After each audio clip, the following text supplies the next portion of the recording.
Hello dear student, this is Mohammad Ataur Islam Manik, lecturer, Department of English, Milestone College. I hope you are well by the grace of Almighty Allah. I am also fine. Now, really we are passing a very critical time at this moment. Coronavirus is increasing very fast in our country. The number of coronavirus affected patients is increasing every day and the number of deaths is also increasing. It is very shocking for us, but don't get panicked. Just maintain hygiene, boost up your immunity system by eating fruits and vegetables that contain vitamin C, sleep properly, exercise regularly, and of course stay home. Then nothing to worry about it. As we are staying at home, I think it is a great opportunity for us to increase our knowledge by studying properly.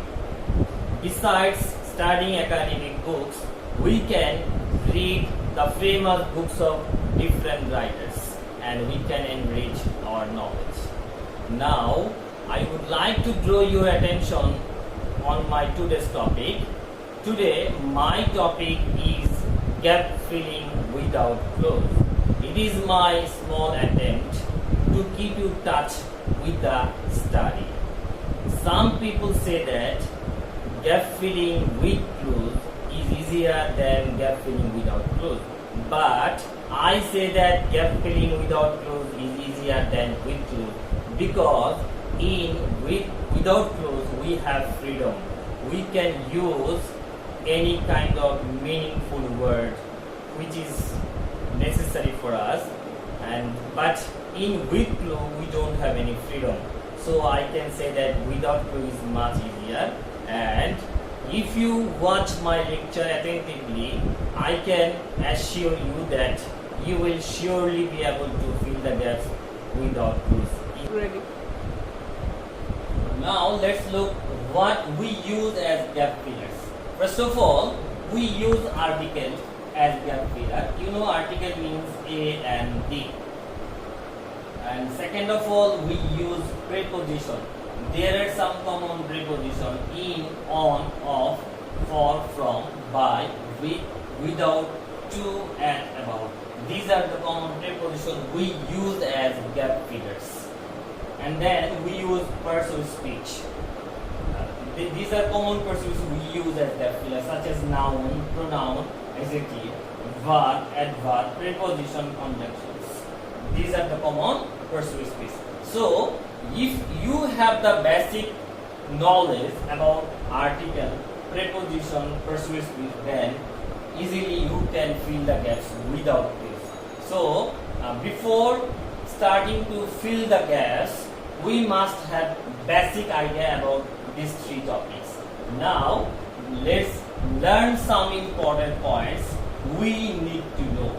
These are some important points that we must know for gap filling. First of all, vocabulary or meaning. So, if we want to fill the gaps smoothly, nicely, perfectly, we must know the vocabulary or the meaning of the passage or the given context. So if we know the meaning, then we will be able to solve the problems. We will be able to fill the gaps correctly. So it is very important to know the meaning of the passage, and for knowing the meaning of the passage, we have to practice regularly.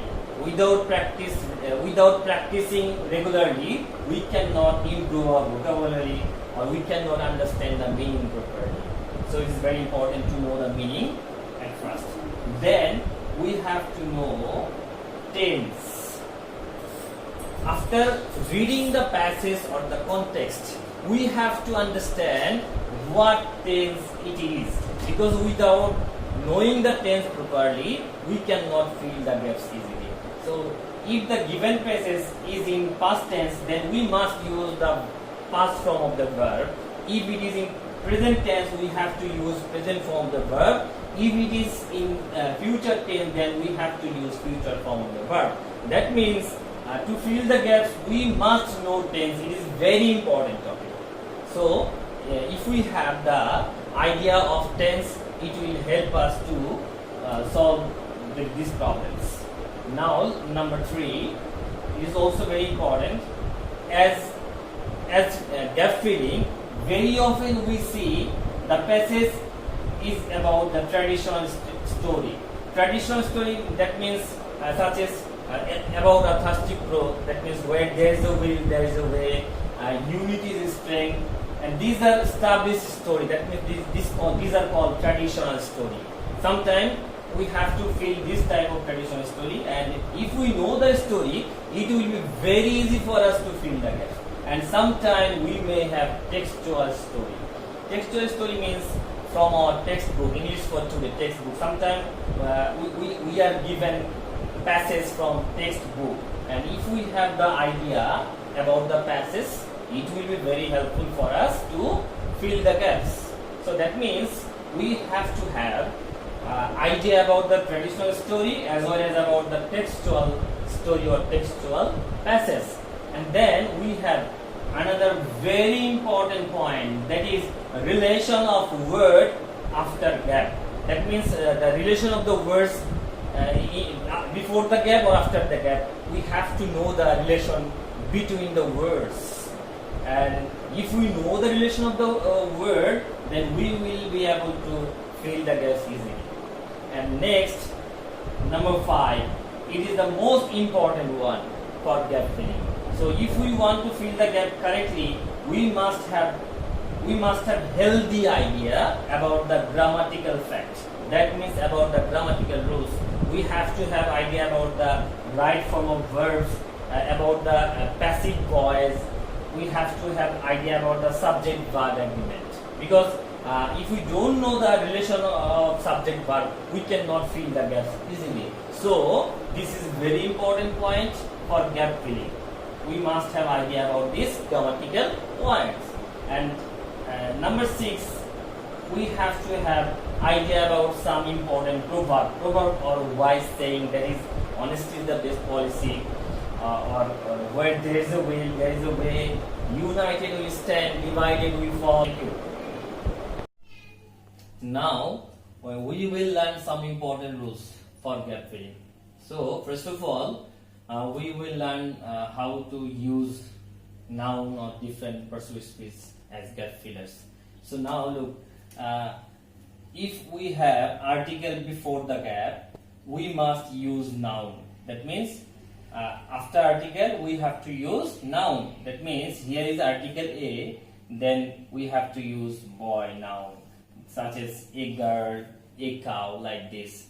So at the same time, we can say before article. That means before noun. Before noun, if there is gap, we also can use article. There are 2 rules.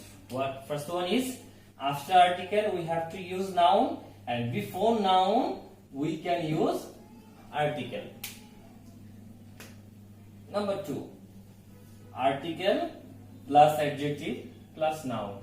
That means if we have gap after adjective, we have to use noun form. That means first of all article, then adjective, and then noun. In the gap we have to use noun. A brilliant boy. Here boy is noun, brilliant is adjective. We may have gap in adjective, or we may have gap in here. That means if we have gap after adjective, then we use noun. If we have gap before noun, we will use adjective. This is very, very funny and very interesting, I think. 2 rules together. If we have gap after noun, after adjective, we will use noun. If we have gap before noun, we will use adjective. Such as we may have like this: a girl. Here girl is noun, and before noun we have gap. We can use beautiful, that is adjective form. So if we have gap before noun, we will use adjective. A beautiful girl. Here beautiful is adjective form. So rules number 3, preposition plus noun and again preposition. That means if we have gap after preposition and before preposition, we must use noun. If we have gap after preposition and before preposition, in the gap we have to use noun. Look at the example. The causes of destruction of forest are many. Here of preposition, here of preposition, and in between these two prepositions we have gap, and in the gap we use noun form, destruction. So now look at rules number 4. If we have gap at the beginning of the sentence, very important one. If we have gap at the beginning of the sentence, very often we use noun or gerund, or we can say as the subject form of verb. As the subject form of verb, we use noun or gerund. Look at the example. Walking is a good exercise. Here, gap is is at the beginning of the sentence. Is a verb. Walking now used as noun. And we also say that in place of noun, sometimes we use gerund. We know gerund means ing form of verb, which act as a noun. The verb which act as a noun after adding ing, that is called gerund. Such as swimming is a good exercise.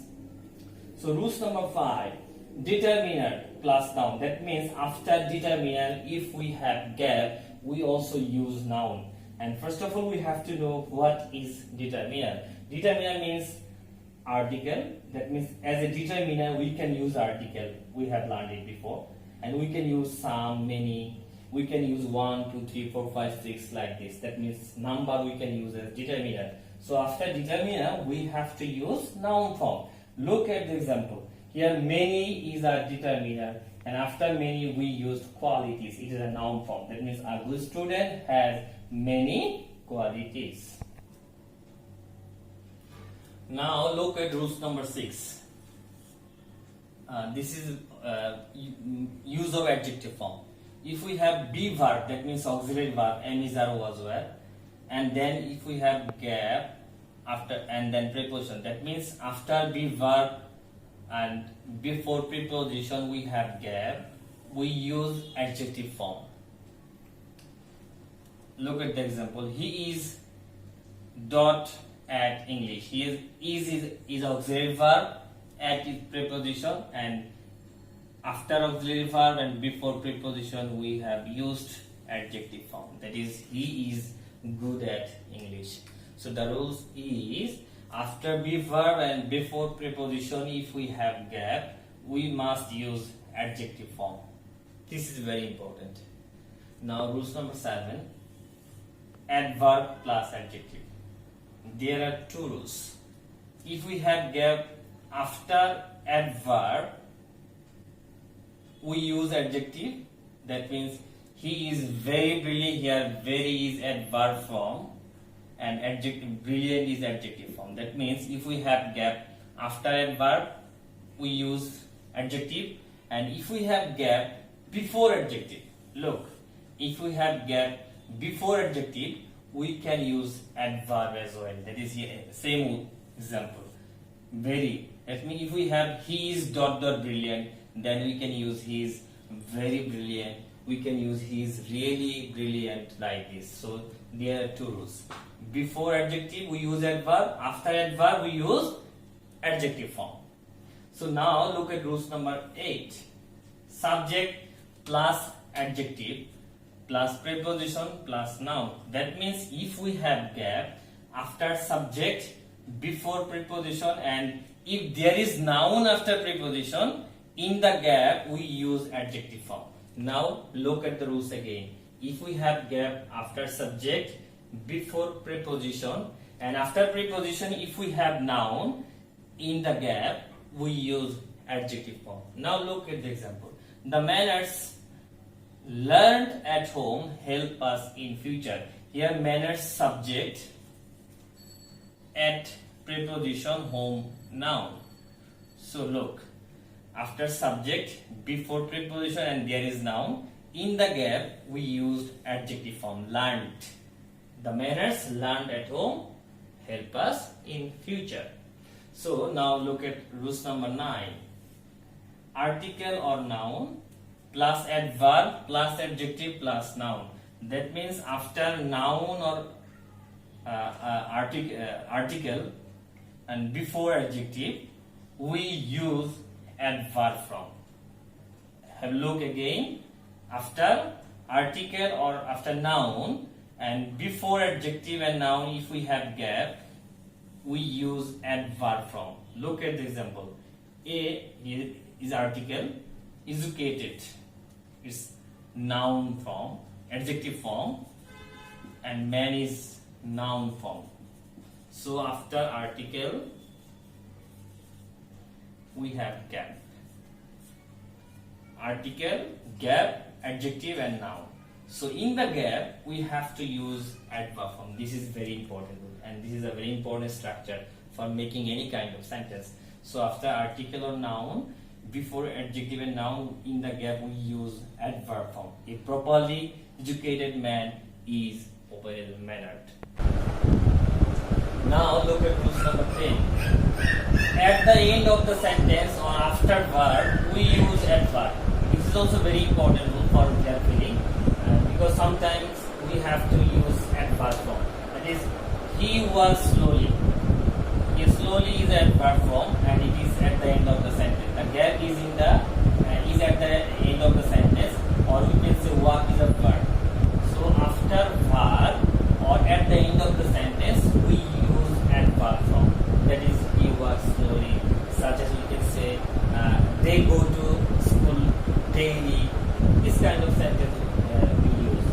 So now look at rules number 11 and some appropriate preposition. This is very important and we have to learn or we have to memorize some important preposition. And this important appropriate preposition will help you in your future life to get admitted into different universities and in your job sector. They will also help. So some appropriate preposition is very important for your whole life. So such as hanker after. First of all, let you know appropriate preposition means we have to use some specific preposition after some specific word.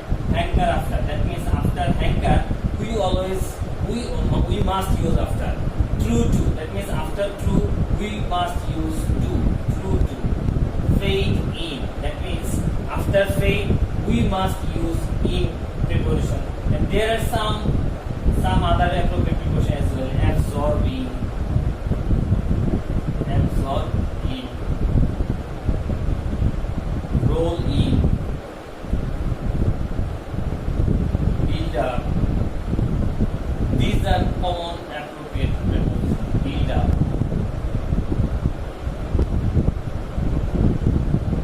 So we have to know this appropriate preposition. If you know this appropriate preposition, this will be very helpful for gap filling.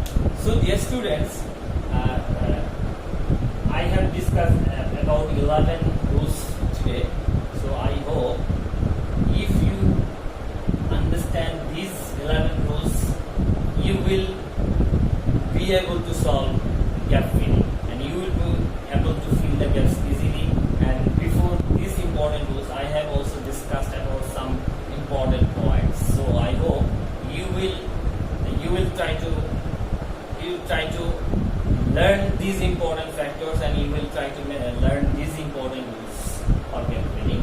So if you know these things together, you will be able to solve this kind of problems. And I hope for the best. Wish you all the best.